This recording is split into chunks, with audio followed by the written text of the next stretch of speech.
Welcome to Getting to the Truth in This Art. I am your host, Rob Lee, and today I am chatting with the creator of Mr. Kokedama, Danvic Celebrado Royer. Welcome to the podcast. Thank you so much, Rob. Thank you for coming on to the show.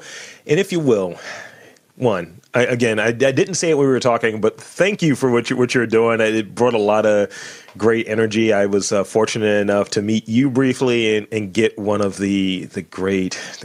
His name is Nakamura. The great Kokedama. So I'm really happy about that. And I want to get into the vital stats. What are your vital stats, your background, and what's the mission of your small business? So I am originally from the Philippines. I moved here when I was 7 back in 2005.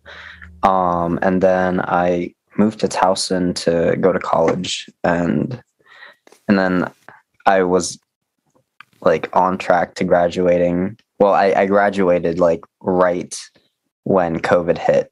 So during that year, it was kind of like just quite the confusion. But during all of that mess, that's when I started Mr. Kokedama. So that's pretty much the journey, the synopsis.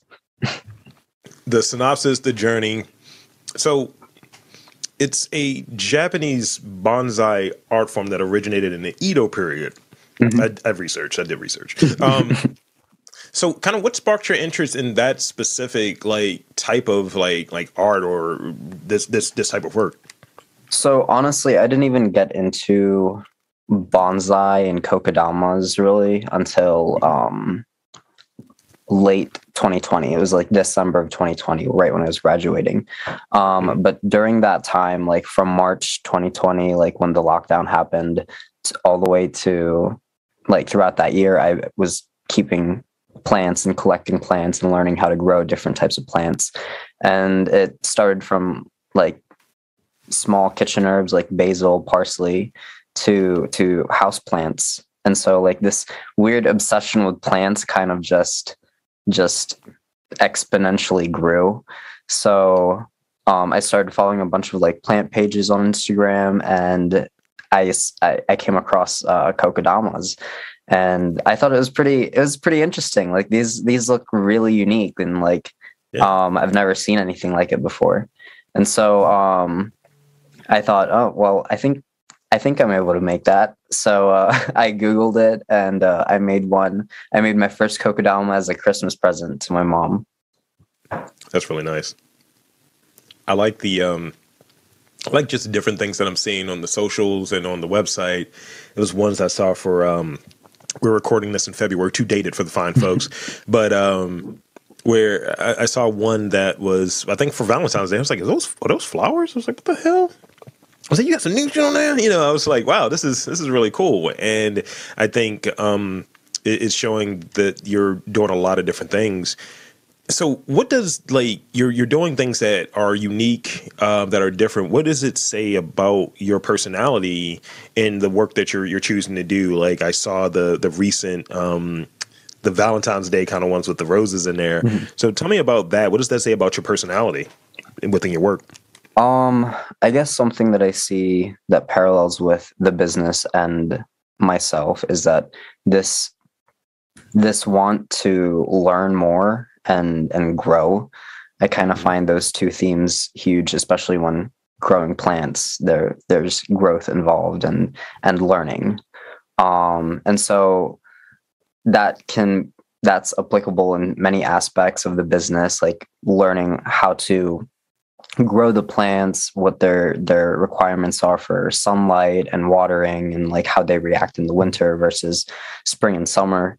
And it's really unique, like how each and every single plant varies depending on what region they come from in the earth. And I think that's something that like I hold very similar to my personality, because I like to learn. I'm actually in my master's program right now in Towson for global humanities, and I wanted to steer it into what I'm doing. And I was originally planning to take it through the Mr. Kokedama approach by studying environmental activism and policy and how that affects climate change and all of that. But yeah, definitely growth and learning. That's huge. I think, yeah, there's a connection between, like, you know, the next few questions, actually, I think they all kind of tie together. But describe to me the connection between, like, art and plants. You touched on it a little bit in terms of, like, the growth and growing in terms of learning things. But what are those other connections between art and plants? So during this period in Japan, the Edo period, 1600s and the 1800s, there was this huge artistic and aesthetic movement in Japanese art, and it was going back to nature and showing off the beauties of nature, the natural growth of things, but even the imperfections of it, because there are imperfections in nature, especially in plants. They're not always going to be aesthetically pleasing, but they're still a part of nature. And I think this connected idea of maintaining the natural look of the plant, which you can see in bonsai and kokedama. It's so intertwined to the point where it's pretty much the same thing. Art is nature, and nature is art. So yeah, I find that that's the most connectedness I see in plants and art. I dig it. If that makes sense. No, it does. It does. So let's talk about the other thing, because it's a business, and I believe the term that gets thrown around is creative entrepreneur. Mm-hmm. So tell me about that learning curve is in being a creative entrepreneur. Like, you know, been doing it for since 2020, and what does that learning curve look like for you? Because I see a lot of really cool things that you're doing through your website and how you've approached it from in the middle of a pandemic, obviously. So kind of starting a business in the middle of a pandemic. Tell me about that learning curve. Well, originally when I started getting interested into Kokedama, so like, I guess the timeline would be back in December 2020, I wasn't thinking about it as a business, honestly. I liked how it looked, and so I started giving it to people as gifts. So for Christmas, I gave one gift to my mom, and then I gave a few more kokedamas to a few friends of mine whose birthdays are in February and January. So they were like, you know, that's a really cool idea. You should start selling these. And I'm like, oh, I don't know. Like, I don't know about that. Like, I'm not like a type of person to like just sell something and just like start a business. And so then a few more months go by, and like I just graduated and I'm looking for jobs, and this opportunity or this idea just keeps being brought up. Like, why don't you just start on the kokedama business? Like, it's and I have all of these I have all these people supporting me in this and believing in me. And I think them instilling that belief like gave me like a lot of confidence, and, you know, like maybe I can actually do this. Yeah. And so the learning curve for learning the business, I have been very blessed to have the people around me who know business. My partner, he graduated from University of Maryland with a degree in business. So, and I have no experiences in business whatsoever. So with a lot of his help, he taught me how to like start up my business. Like, how would I advertise it? What do I want my mission to be? What, like, things that I never really thought about, you know, like owning a business or like viewing a business. Like, my perception of a business, it has like completely changed because I never thought like an entrepreneur in a way. But I don't know. I originally, like, this was just a form of gifts. I didn't really want to capitalize off of it because I thought it was just so beautiful. It shouldn't be like taken advantage of for a price, but in a way, like, people do see the value in that. So they buy it as gifts. Yeah. And as I was saying before, and we got started, that I look at it as this. My partner look at it as art as well. Like this is art. So I look at it in the same way of I'm buying a print, I'm buying a someone's painting or something on those lines. This is art. So I think in looking at it that way and having that support from the people around you is really big and really good to get you to that next spot, because there's work that goes into it. Yeah. It's stuff. So one of the things I really dug, because as I was saying before, my Kokedama is at my girlfriend's house. It is not here because I was concerned about his health and well being. Because plants come to my house to die, and I was like, look, you gotta Nakamura, look, brother, So. But I noticed one of the really cool things about your website is that the infographics that are on there, kind of walking through like proper lighting and watering and things of that nature, which it's funny because, you were saying like a moment ago that you didn't envision this initially to be a business. You're someone that kind of digs it. You appreciate the beauty in it, but you put out something that's really helpful. And I think that other quote unquote plant businesses that are doing it for a business and are really focused in that business side of things, they fall short. So what was your experience with, with plants before like going into this space and, the end of 2020? So getting into plants, I definitely struggled with that aspect, like how to take care of it. Usually when you buy potted plants, it just has the like a shaded version of a sun to give you like percentage of light, and it's so subjective, especially with like different types of plants. And different like companies would label the same plant like in different like lighting conditions, which is I always found confusing. So I always had to like Google the question, like how do I maintain this plant? How do I keep it alive? And so shout out to my friend Alex, who helps me out with Mr. Kokedama, because she's the one that set the website up. And she helped me write all the care guides, the basic care guides. And my partner, Evan, actually gave me the idea of, like you can't spend so much time like explaining like how to care for these plants. So you need to make it as easy as possible for people to understand how to take care of it without consuming so much of my time. And like the first few weeks of Mr. Kokedama, I would type up pages on pages of like care guides, because like what type of lighting does it need, especially like for the winter or the summer, or like how will watering vary, how will there's so many components to taking care of a plant. So when I saw that I was spending so much time writing the care guides, I definitely like needed to come up with like a better solution. And I didn't want to take the plant nurseries who usually just have like the basic care guide, but I wanted to have like more detail. But I still stuck to the 3 basic elements of each care guide, which is the sunlight, the watering, and the temperature. Yeah. Because I want the person to have the basic needs and understand the basic needs of the plant.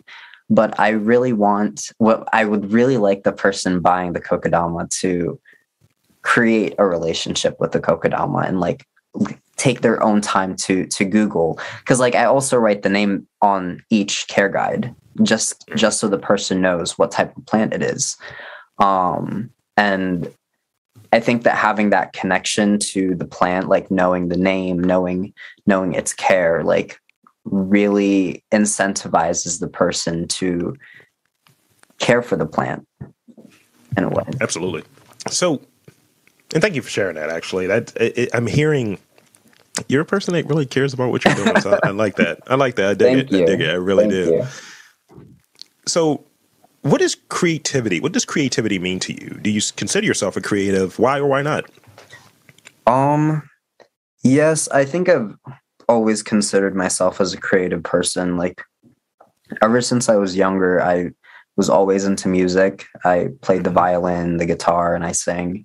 And like in other creative aspects, I pick up languages pretty quickly. Mm. So when I moved here from the Philippines, I picked up English pretty quickly, and I studied Spanish in Towson, and French as well. And so I think that creative aspect is very prominent in my personality. So you're a polyglot. I dig it. Yeah. And you asked what creativity like meant to me. Yeah. So what is creativity to you? Like, how will you define it? Creativity is seeing patterns and connectedness in chaos and making something of it. Because you see this creative aspect in music, for example, in lyrics, and even in literature, that like you make something from something basic or just a few elements. I got one more question for you. Before we get into the rapid fire questions, like I said, I was going to troll you. I'm not letting you off the hook. Not letting you off the hook. So I read that one of your goals is to raise environmental awareness and participate in conversations concerning climate change. Speak on like what you're doing like right now toward that effort, and if you could make a few suggestions to the people listening on maybe what they could do towards that effort as well, because I think there's a lot of I think there's some things to be demystified around like what climate change and what environmental awareness is. We're all sharing the same environment and we're all treating it differently. So if you would you share a few thoughts on that? Yeah, I think it's very important to tackle questions like climate change and political awareness and environmental awareness. I think that in this ever growing globalized society that we have, we need to view the world like in a unified vision, or else like nothing's going to get done. Like right now, there's a huge water shortage crisis, like globally. There are droughts going on, and there's like mass deforestation in the Amazon.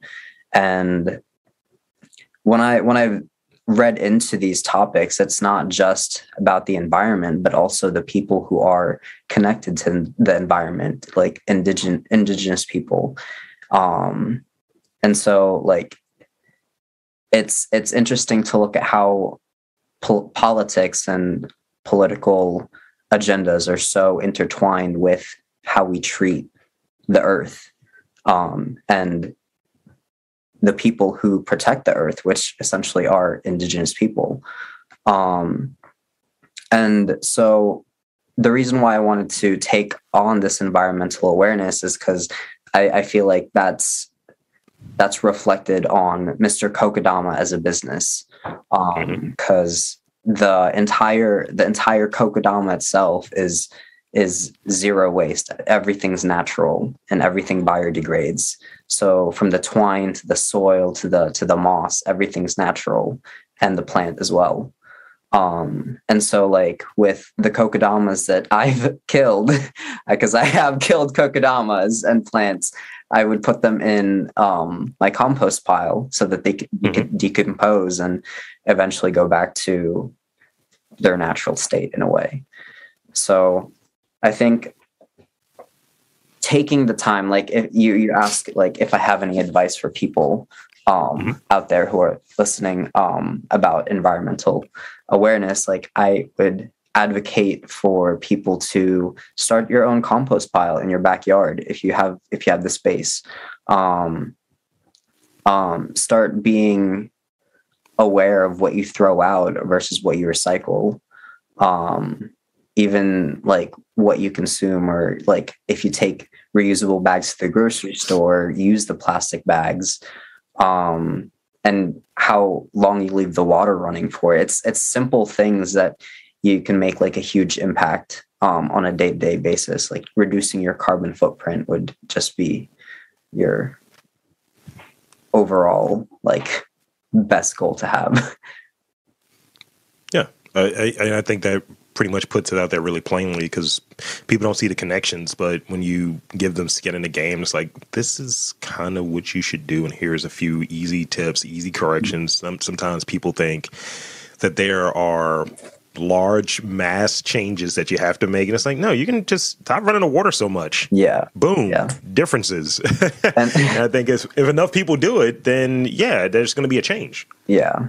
Especially just like spreading the word and like holding yourself accountable to do it. It's very important. And like read up on the news. Like I have met like a lot of people recently who don't have really strong political opinions, especially when it comes to climate change. But once it starts affecting you on a day-to-day basis, like then they'll be concerned. But like it's now's the time to like act and do something about it. I agree with that. Yeah. So now I have a few questions for you, rapid fire questions. And I'm going to preface this by saying, don't hate me, because some people get in their feels after this, and it's like, look, man, they just questions, man. Oh God. So no, it's all good. So I got 5 questions for you, and answer these as briefly as you can. So first question: what is your favorite travel destination? I've been stalking your Instagram, just for context. My travel destination. Yeah, your favorite travel destination. Where do you like to go? I think my favorite place that I've ever been to was Colombia. Okay. Yeah. What is something you cannot do? Like, some people are really bad at math. Some people can't parallel park. What's something that you're like, I suck at this? Oh God. Oh my gosh. I think I'm like bad at regular parking. I'm actually better at parallel parking than regular parking, but I get so anxious when I'm regular parking. Okay. I noticed a little fashion stuff out there, and some of the, like I said, I'm out there, I'm available. What is your favorite fashion accessory? Are you're into ties? Are you into like clips? What handkerchiefs, pocket squares? What's your favorite fashion accessory? So this is actually, I just got off work, and I honestly like this attire. So yeah, ties would be my favorite accessory. Okay. I like how you came on. It's like you just popped on the screen. I was like, what the hell? No, I just got off at 6, and like, right when I got home, I was like, oh crap, I thought I had time to change, but no. Oh no, I feel like I'm like I said, dirty sweatshirt. No. I work at a law firm, so don't. All right, Danvic Esquire. Okay, now it's going to take a left. What are 3 words that would describe living in or around Baltimore? Like, how would you describe like living? Like, I guess you're in Towson, what have you, or maybe in that Roland Park. What part? Like, how do you describe like living in Baltimore? What are 3 words you would use to describe it? Convenient, beautiful, and unique. Good words. Now, this is the one that people have been getting upset about. Describe the last text that you sent. The last text that I sent. Oh God, I need to go to my. It's great because this is a question I saw in a Jonathan Groff interview, and he pulled out the phone. He's like, "Let me check what I sent." Actually, what did I send? Oh God! Wow! Wow! Like, I'll go to the one before the last one. Okay, yeah, let's go to that one. I texted my coworker and friend Adis I was gonna drop off his phone charger, but I said I just gotta get home quick because I have a podcast interview for Mr. Kokedama at 6:30. See, that's a good way to tie it up, nice and wholesome. Yeah, brings it full circle. I was trying to look for my last text send, but like all the texts were just discombobulated. I dig it. I dig it. Yeah, mine's are just like always either food references or like inappropriate memes. So yeah, I definitely get it. Gotta hold yourself back on that question. Yeah. Well, I mean, it was what was your last Google search for a while, and I caught some people in business that were like, "Look, I can't describe what I was doing." I was like, "All right, you do whatever you do." That's funny. So I want to thank you for coming onto the podcast and sharing a bit of your story, your background, all of that great stuff. And I want to invite you to tell the fine folks where to check out Mr. Kokedama, your social media, all of that good stuff. So yeah, follow Mr. Kokedama on Facebook and Instagram. We also have a website, mrkokedama.com. If you guys have any questions, you can DM me through either of those social media platforms or email me at mrkokedama1@gmail.com. Also, I have a few events coming up in this year. I guess since this would be airing in June, you said early June, right? Yes. Well, I'm pleased to announce that I was accepted as an exhibitor for the second year in a row for it's called Arts and Drafts Festival at the Guinness Brewery. So that would be on the 25th and 26th of June. I will be selling Kokedamas there. So yeah. Congratulations on that. That's great. Thank you. So I think that's it then, right? Anything else? No, other than that, thank you so much for having me. I'm sorry, like some of my answers were pretty long-winded, but no, you're good. Yeah, thank you so much for this opportunity. This is great. Absolutely. I'm going to do my sign off and then, give you the rest of your evening back. I mean, you can get to doing what you can get out of your suit. You don't do that. Thank you. So for Danvic Celebrado Royer from Mr. Kokedama, I am Rob Lee saying that there is art, business in and around Baltimore, and you just got to look for it.